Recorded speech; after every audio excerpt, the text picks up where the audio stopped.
I'm constantly defending your record on good things that you've done for us. And I'm sorry that I can't defend it to everyone. So they need to hear you. They need to hear your voice talking about veterans more. And I want you to talk more about it to people in this room. And the last thing, you remember when we were hearing about veteran, I'm shaking.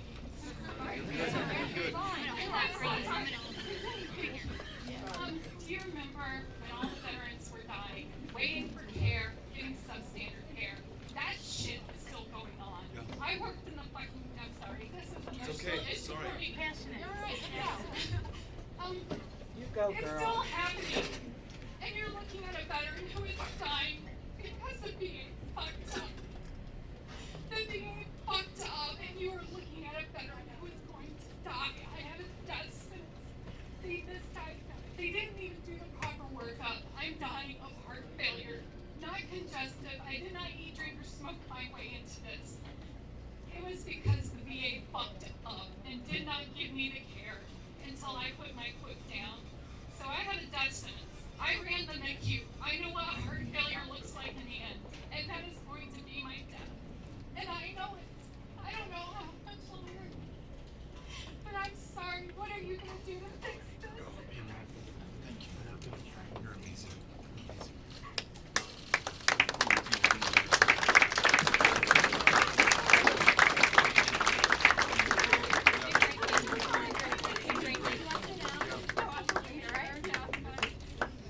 Thank you for sharing. I think everyone agrees with me that we're all sending you every bit of love and strength and power that we have right now. We're going to make you strong, the way you're strong and courageous and coming forward and sharing your story. We are all grateful for your service, but it's not enough to tell you that. You're asking us to take action based on that. I have 3 sibs that went to the desert as well. Me and 3 sibs. My whole family. Yeah. And so right now in this country, as you know, we lose the lives of more than 20 veterans a day by their own hand. 22. In addition, and a number may be as high as 22. In fact, from every veteran service organization that I've listened to, they think whether it's 20 or 22, it's an undercount of what we're seeing in our communities. We know that care delayed functionally becomes care denied, leads to some of the outcomes that we've seen, and that doesn't even begin to address what you just shared with us, that because of a misdiagnosis and a lack of accountability or follow through in your specific case, because we have not made this a priority as a country, we're asking those who've already sacrificed once in uniform, putting their lives on the line, to do it again as civilians. So how do we meet that challenge? First and foremost, we spare no expense. We move any mountain to deliver you the world-class care that you earned and that you deserve. And I want to make sure that I learn more about your case and about you and see what we can still do. None of us want to give up any hope. None of us want to give up on you at all. And I promise you that I will not. I want to make sure that for those veterans who come back, of those 22 who take their own lives every day, the vast majority, 16 of them, were unable or unwilling to go to a VA. In some cases because the line stretched not minutes or hours, but weeks and months and years to see a psychiatrist or a psychologist or a therapist or a social worker who could save the life of that veteran who's already sacrificed so much. You mentioned we introduced legislation, got it signed into law that vastly expands mental health care access for returning veterans to treat post-traumatic stress disorder, the consequences of traumatic brain injury, military sexual trauma, those things that you only incur when you serve this country in war, in combat, in military service. So we're going to make sure that we do our part. But the most important thing that we can do, if we really care about those who have served, if we really care about those whose lives are on the line tonight, or it is already tonight in Afghanistan and Iraq and Syria and Somalia and Libya and Yemen, all places where we put the lives of our fellow Americans on the line and then ask them to take the lives of others in our name. Wars that have been going on 18 years in Afghanistan alone, wars without definition of victory, wars without a commonly understood strategy, wars without end. We need to bring those service members back home to their families, to their communities. We need to end those wars, And we need to make this commitment to one another that we will not go to war again as a country unless it is the absolute last resort for America. Instead, we're going to be at the table with our friends, our allies, our partners, our enemies alike, and come up with peaceful, diplomatic solutions to otherwise intractable problems. And we're going to once again be that leader that the world needs. The leader who can only do for America and the rest of the world what no other country can. Bringing the world together not just to end these wars or to address nuclear proliferation or international terrorism, but to confront climate, with the United States setting the moral example and leadership that this planet has been waiting for. So for all of those things that we can do together for a recognition of your service and your sacrifice, know that I am with you, and I'm going to do everything within my power as president to deliver for you and every other veteran who's worn the uniform. Thank you so much for what you said. Thank you. Hi, Mr. O'Rourke. My name is Sid Augustine. I'm a senior at Chesterton High School here in the region. I am one of several leaders who are leading the climate walkout at our school this Friday. These days celebrating millions across the globe who are walking out to fight for our future. Can you please speak several words to the students who are walking out as well? Yeah, thank you. First of all, I want to thank you. When we're looking at something that seems almost impossible, keeping this planet from cooking another 1.5 degrees Celsius, after which it's off the tracks, and we just don't get it back. Some of the places that we take for granted, perhaps even Gary, Indiana, but certainly El Paso, Texas, on this trajectory will no longer support human life. By the time we get to the year 2100, my youngest will be 88 years old, God willing, at that point. This planet will have warmed on this trajectory 4.5, 5 degrees Celsius. El Paso, Texas is already the fastest warming city in the United States of America, just behind Las Vegas, Nevada. We will literally dry up and blow away. There are cities near the lakes, near the rivers, near the sea that will be swallowed up completely. There are already people dying from historic droughts and wildfires and floods. Houston, Texas, just saw its 4th 500-year flood in just the last 5 years. You would like to think they're good for the next 2,000 years, but they're not, because the scientists say that these floods, these droughts, these disasters are not an act of God, nor are they a force of Mother Nature. They are caused by us, by our emissions, our inaction in the face of the facts and the science and the truth. And what is so hard for you to accept and for me to admit is that everything that we know about climate change, everything that I just shared in 2019, we as a country, as a civilization, understood in 1979. But in those intervening years and decades, we took absolutely no action. So what's it going to take to ensure that we free ourselves from this dependence on fossil fuel, get to net zero greenhouse gas emissions no later than 2050, get halfway there by 2030, put rural communities as well as urban communities in the driver's seat on these issues, keeping more land under conservation, pull more carbon out of the air, sequester more of it in the soil? Frankly, the answer is you. I look at any monumental change or sacrifice or era in this country's history, and it has always been led by young people. The last existential threat that we faced, Nazi Germany, when it came to the Western democracies, though Franklin Delano Roosevelt was leading the effort, it was 18 and 19 and 20-year-old men storming those beaches in Normandy, sacrificing their lives for the greater good. When I think about civil rights and the Civil Rights Act of 1964, the Voting Rights Act of 1965, I would love to give my fellow Texan, Lyndon Baines Johnson, credit for signing those into law.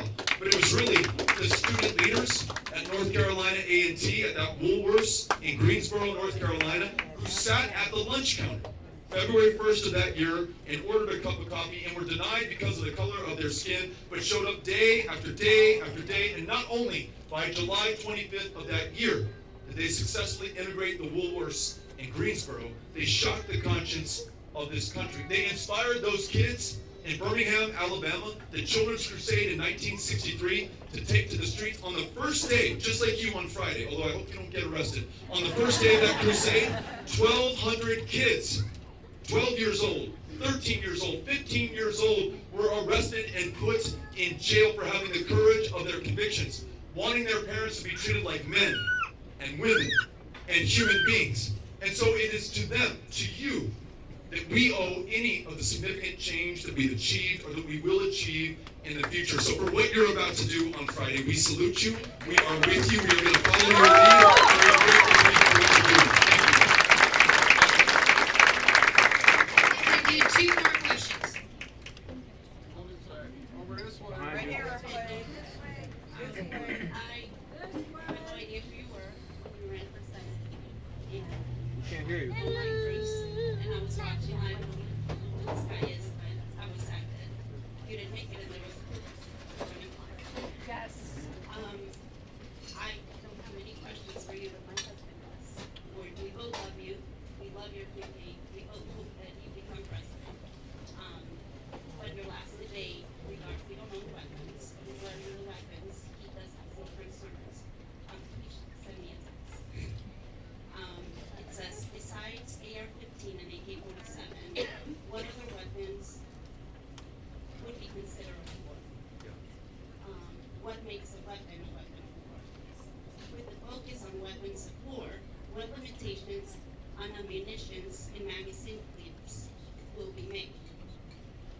Normally, police officers be allowed to, police officers be allowed to carry the use of weapons of war, or will there be a requirement they must be members of an elite task force similar to the squad? Thank you for the question. Please thank your husband for the question as well.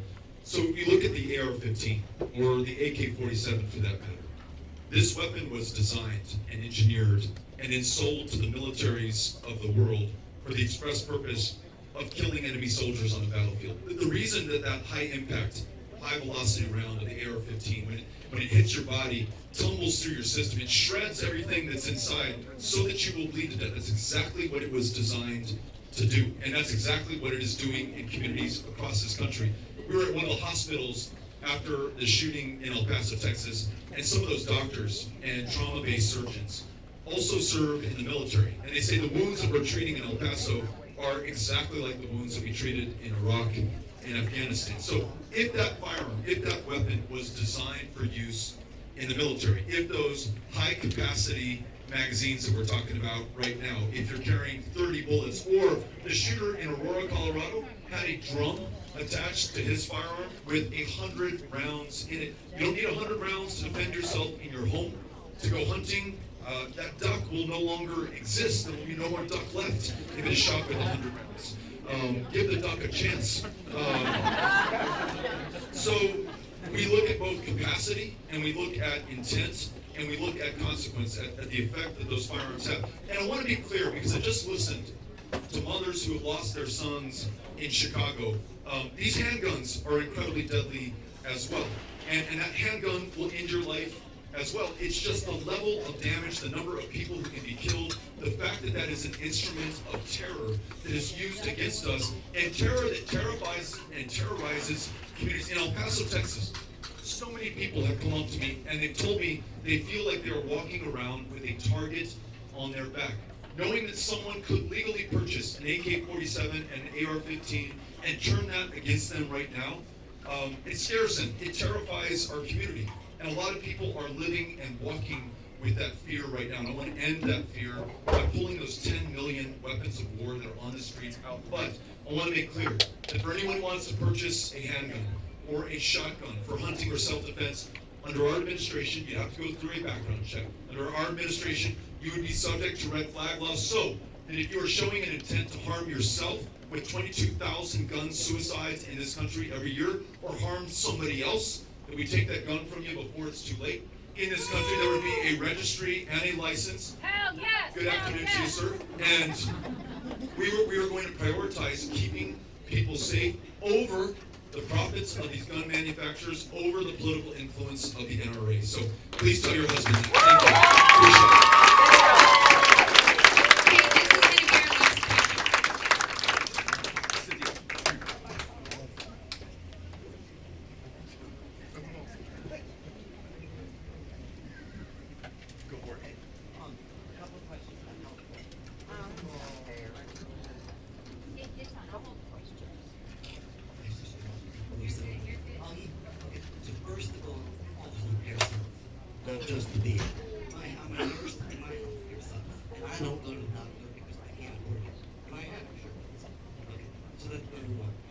2, in your plan, can I leave my insurance and my employer will contribute what they're contributing now, or do I have to pay the whole thing?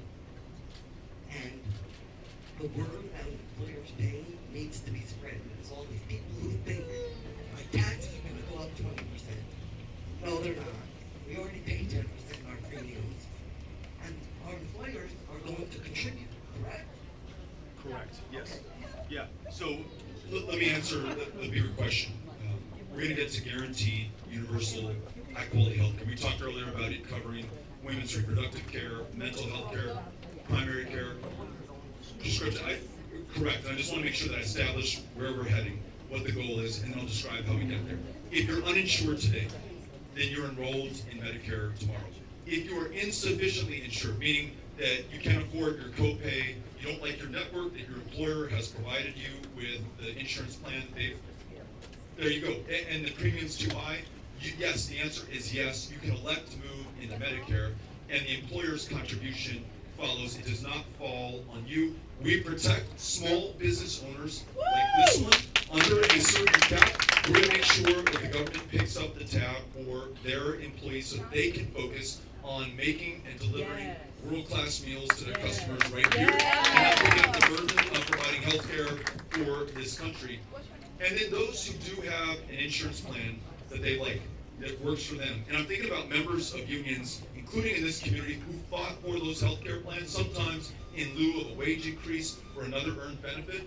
They're able to keep that plan as long as it works for them and for their families. And that way, we get to universal, it's guaranteed, and it's high quality for every single American. So thank you for asking. Appreciate it. Here's your husband. How are you? My name is Joy. Thank you, Joy. Yes, my question is about when you were talking about the marijuana, how it's legal now, and for the people that are incarcerated.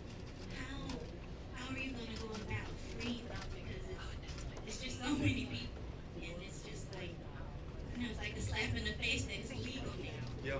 And all these people who were young, very young, when they were incarcerated, now they're grown, and how is it, when they are freed, how is it that they're going to be able to come back into the society, because they were just so young?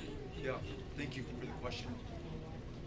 It's a great question. So if we acknowledge that our marijuana laws, our cannabis laws have been a mistake, 50 years of the war on drugs, and we've achieved zero of our aims. Marijuana is not less, it is more available. The kingpins, the cartels, the criminals are more profitable than they have ever been before, and our prisons have never had a larger population than we do right now. And now more than half of the states in this country have legalized marijuana for medicinal purposes or outright recreational purposes. Why are we still locking people up, and what are we going to do about it? So as president, we would exercise our powers of clemency to bring every single person who is serving time now for marijuana out of jails back into their communities. Second, some people talk about restorative justice, and I used to talk about that as well, but someone challenged me on this at another town hall, and they said, what are you restoring to? What's the restoration? When was there ever equality in the criminal justice system right now? How about transformational justice in this country? What if those who have been locked up for possession or selling marijuana are first in line for the licenses to be able to legally sell cannabis in our communities right now? There's only one direction that this is heading in. Let's make sure that those who are most harmed are most benefited as we go forward. And then we're also proposing a justice grant. This is a cash payment to everyone who has been incarcerated for possession of marijuana. I explained earlier that not only did we deprive you of your liberty, not only did we take you from your children or your parents or your loved one, we made it almost impossible for you to find a job, to qualify for a loan, to be able to go to college. We diminished your ability to achieve for yourself and for this country, and there was a very racial, racist dynamic to this. This war on drugs was really a war on people, and some people more than others. Some have described this as the new Jim Crow, where ever since the 13th Amendment, by law, we have been keeping communities of color down and out of the economic and democratic success of this country. We will never have any kind of repair leading to reparations, ensuring we stop visiting this injustice on future generations. Unless we acknowledge it and pay the price right now. In our administration, we will do both. Thank you for asking the question. Appreciate it. Well, thank you so much for having us out here today. We're going to hang out for a little bit, take pictures for those who want to, and hopefully enjoy some really great food. Thank you, Jace, for having us out. Very grateful. Adios.